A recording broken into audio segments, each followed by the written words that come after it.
This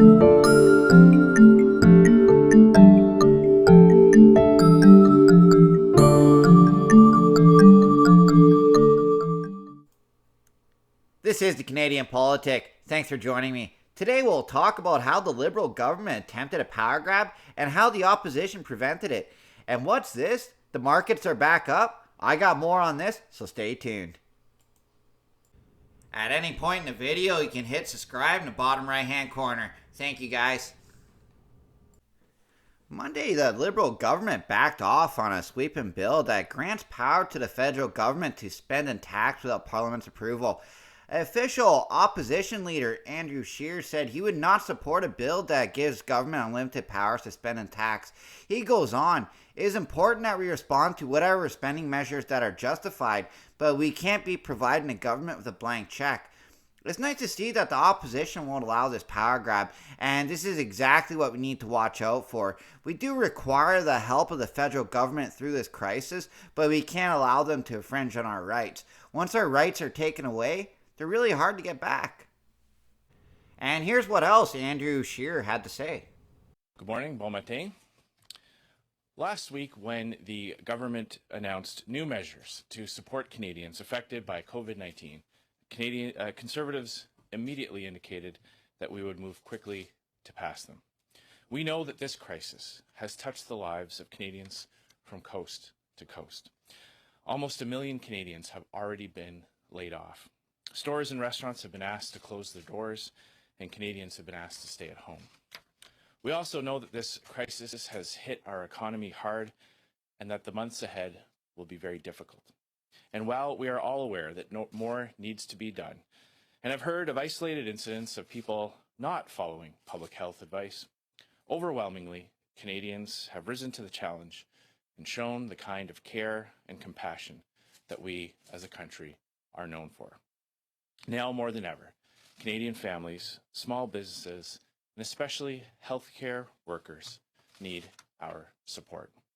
That is why Conservatives agreed to bring back the House of Commons with only a small number of members present this week to pass the emergency measures that the Prime Minister announced. All parties recognize that these are unprecedented times and that urgent action is needed to support Canadians who are struggling. Today, we are focused on getting that support out the door and into the hands of Canadians so that no one has to worry about putting food on their table or paying their rent. We will also continue to ask the tough questions on behalf of Canadians and put forward constructive solutions to ensure that no one falls through the cracks. Conservatives called for stronger action to protect our borders, and the government responded. We asked about the impact of the border closure on the temporary foreign worker and seasonal agricultural worker programs, and the government made exemptions.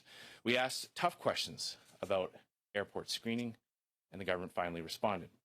We called on the government to stop the flow of illegal border crossers into Canada, particularly at Roxham Road, and the government responded. We have also called on the government to increase support for small businesses and workers, and I remain hopeful that the government will implement our suggestions. Today, Conservatives would like to focus on Canadians and passing the measures the Prime Minister announced last week.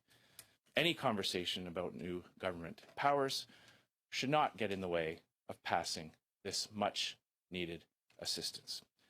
Canadians are counting on us.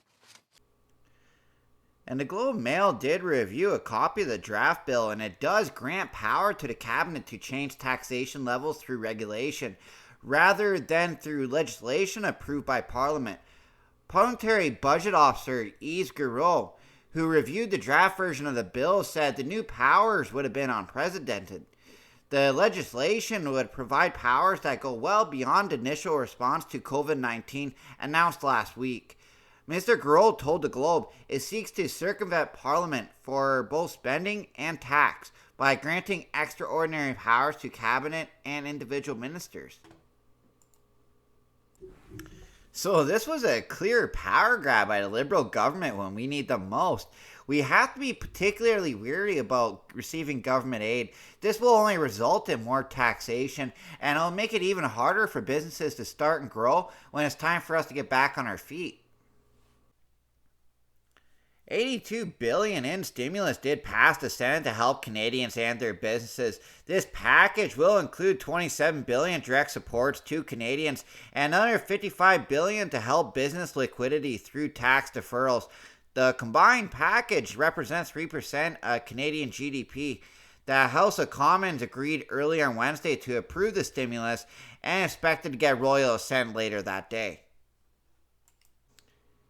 And as much as I don't support this current government, I do have some important information regarding Canadians, and I think it's best that you hear it from Trudeau himself. Yesterday, our plan to help Canadians save jobs and support our economy was adopted by Parliament. With more generous measures to help even more Canadians, we're now talking about $107 billion to support people and businesses.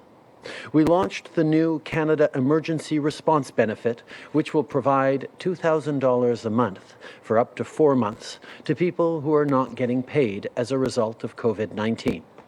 This will replace the 2 benefits we announced last week to make it even simpler for you to get help.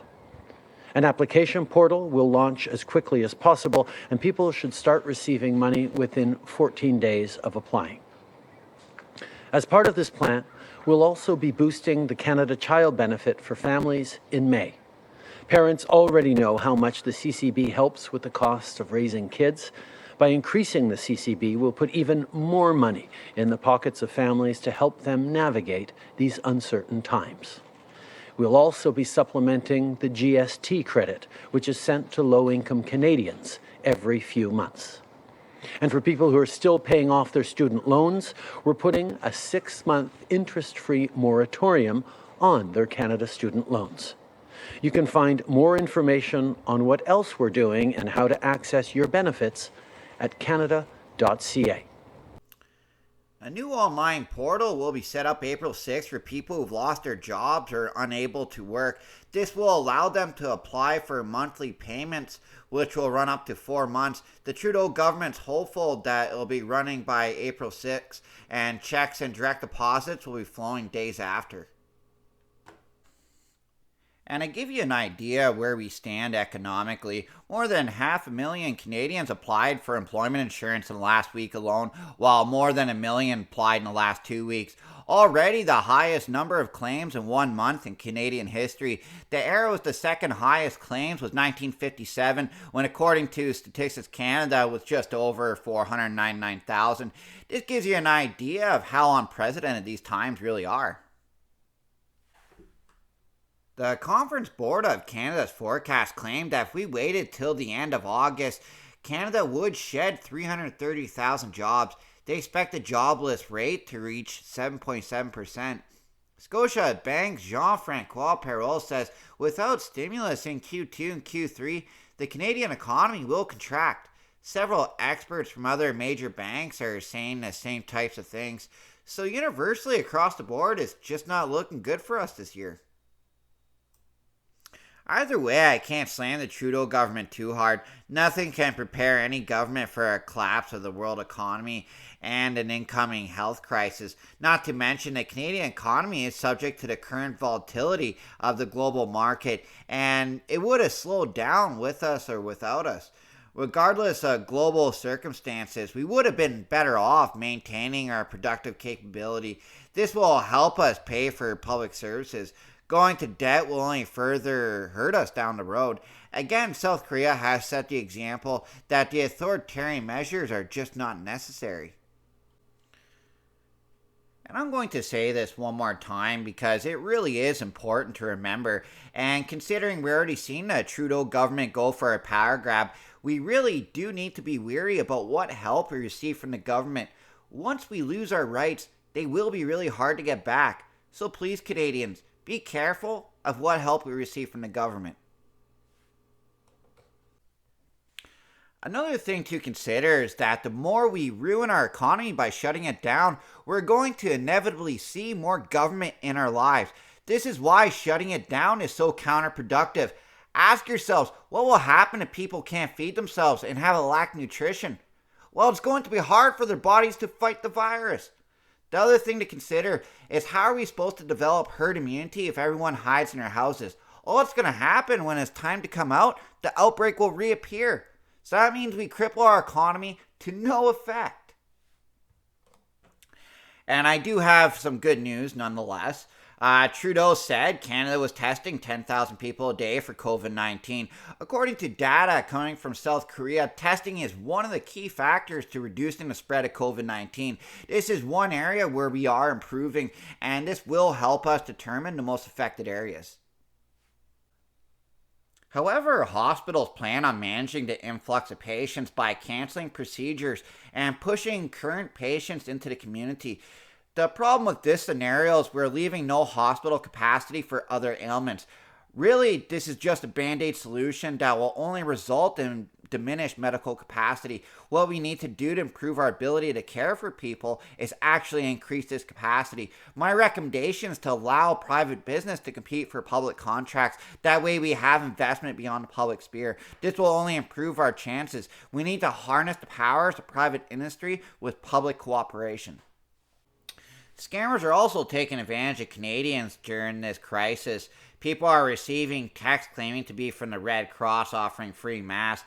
There are also unsolicited calls from people claiming to be from a government agency saying you tested positive for COVID-19. They'll try to get personal information from you. So obviously protect yourself from that and be aware this is happening.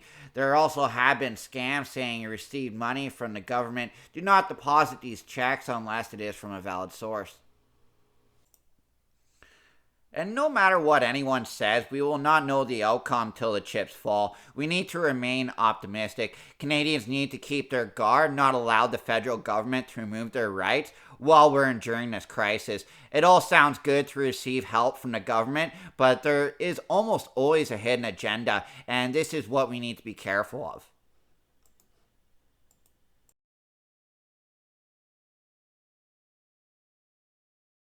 Moreover, in American politics, Congress passed the largest spending bill ever in the history of mankind.